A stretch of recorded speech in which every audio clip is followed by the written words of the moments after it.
It is important to involve neighboring pastoralists so they are aware of the management plan.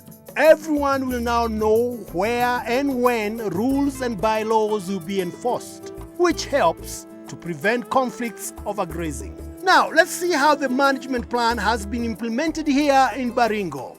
Pastoralist Ruben will tell us all about it. Many people keep cows and goats. More and better pastures means livestock will grow bigger and fetch a better price. And this pasture looks great. Let's rejoin Ken and find out the secret to Ruben's success. So Ruben. Yes. What are you inspecting here? I'm inspecting my grass. It is ready for harvest. Is it ready? It is ready. This is great news. Ruben has already started cutting the grass in the next field and looks like he's going to get a bumper harvest. Now, the first secret is the type of grass used. Ken, what kind of grass is this? Suncross. Uh-huh.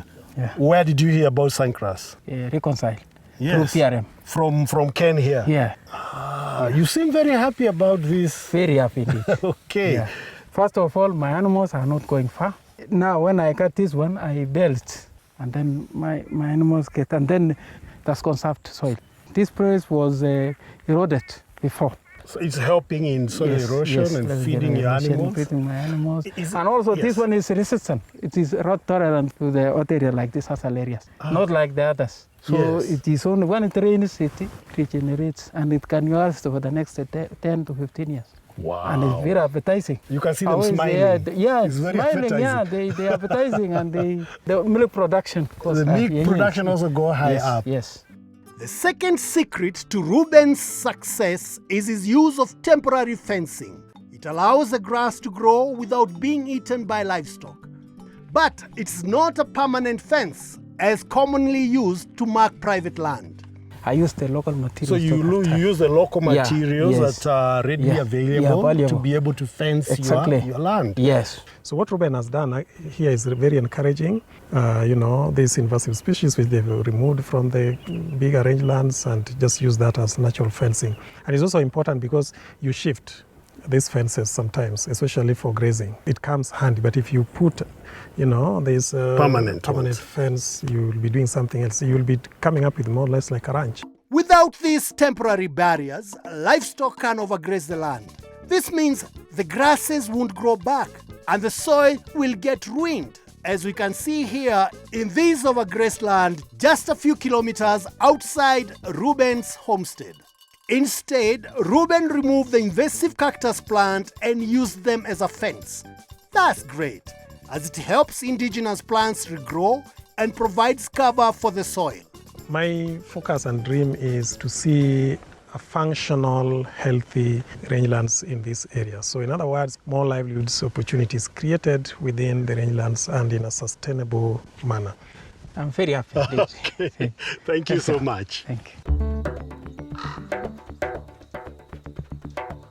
Well, Tony, that was very interesting. What do you think of PRM? Well, Carol, I can see it is important to keep track of how things are going and to revise the map and the plans as things change. Because as a local pastoralist institution puts in place a management plan, new options become possible. The trick is to begin with simple steps. The more advanced work can come later. I see, Tony. So, for example, you begin with a simple traditional grazing plan. That means the land is divided into several sections by the season. So let's say we have section 1, section 2, and section 3. You let all the livestock graze in section 1. In the meantime, section 2 and 3 are left to rest and let the grass regrow. That way, you increase forage production. Exactly. Then you can add more grazing divisions that span the land. So, in summary, what are the major outcomes of PRM? Caro, you've looked into this. Tell us. Well, Tony, some key benefits are 1. Improved livelihoods from increased livestock and milk production. 2. As a result, better nutrition for families.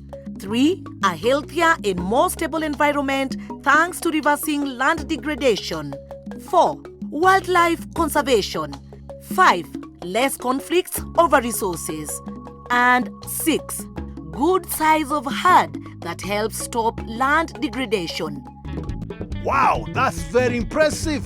So, if you're a pastoralist in a rangeland area, this PRM system looks like a very promising option. It certainly does.